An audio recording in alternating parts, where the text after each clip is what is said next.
जय श्री राम भक्तों, यह कथा उस समय की है जब माता छोटी सी एक कन्या थी। सीता माता एक दिन अपने सखियों के साथ बाग में खेल रही थी। तभी उनकी नज़र तोते की एक जोड़ी पर पड़ी। दोनों आपस में कुछ बातें कर रहे थे। माता सीता जाकर उनकी बातें चुपके से सुनने लगी।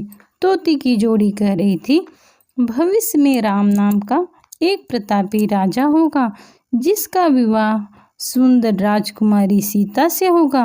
जब सीता ने उनसे पूछा ये सब उन्हें किसने बताया, तो तोते ने उन्हें कहा कि महर्षि वाल्मीकि के मुख से ये सब बातें सुनी हैं। वे अपने आश्रम में शिष्यों से बात कर रहे थे। तब सीता ने कहा, जिसका राजकुमारी की बात वह कर रहे हैं वो मैं ही हूँ। ये सुनकर तोते घबरा गए। उन्होंने कहा, हम मुड़कर कहीं दूर जा रहे हैं और यहाँ कभी नहीं आएंगे। सीता ने उन्हें रोक दिया, कहा कि वह उन्हें अपने साथ रखेंगी। इस पर तोते ने कहा, वह आज़ाद पंछी हैं और किसी पिंजरे में बंद होकर नहीं रह पाएंगे।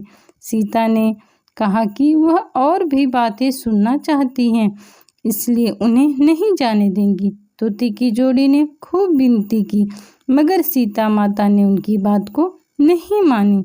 बाद में सीता ने नर तोते से कहा, ठीक है, वह उसे छोड़ रही हैं, मगर मादा तोते को वह अपने पास ही रखेंगी। नर तोते ने कहा, उसकी पत्नी गर्भवती है, वह ऐसा ना करे, दोनों को साथ रहने दे। कन्या रूपी सीता ने कहा, उनकी एक बातें न सुनी। उन्होंने नर तोते को छोड़ दिया, मगर मादा तोते को अपने साथ महल में बंदी बना लिया। नर तोता अपने साथी के वियोग को नहीं सह सका।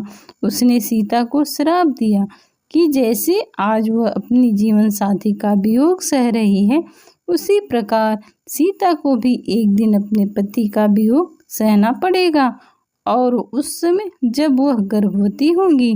कुछ समय बाद तोते ने प्राण त्याग दिए। सीता को जब यह पता चला तो उन्हें बहुत ही दुख हुआ, मगर बहुत देर हो चुकी थी। कहते हैं कि इसी श्राप के कारण सीता माता को अपने पति से दूर गर्भावस्था में वाल्मीकि ऋषि के आश्रम में रहना पड़ा। कथा के अनुसार श्री राम रावण का वध करके 14 वर्ष का वनवास खत्म करके सीता और लक्ष्मण के साथ अयोध्या लौटे।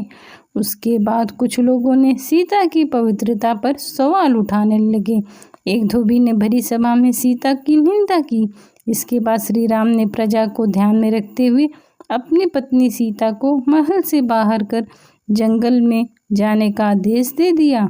उस समय माता सीता गर्भवती थी। उन्होंने वाल्मीकि के आश्रम में ही अपने पुत्रों लव कुश को जन्म दिया।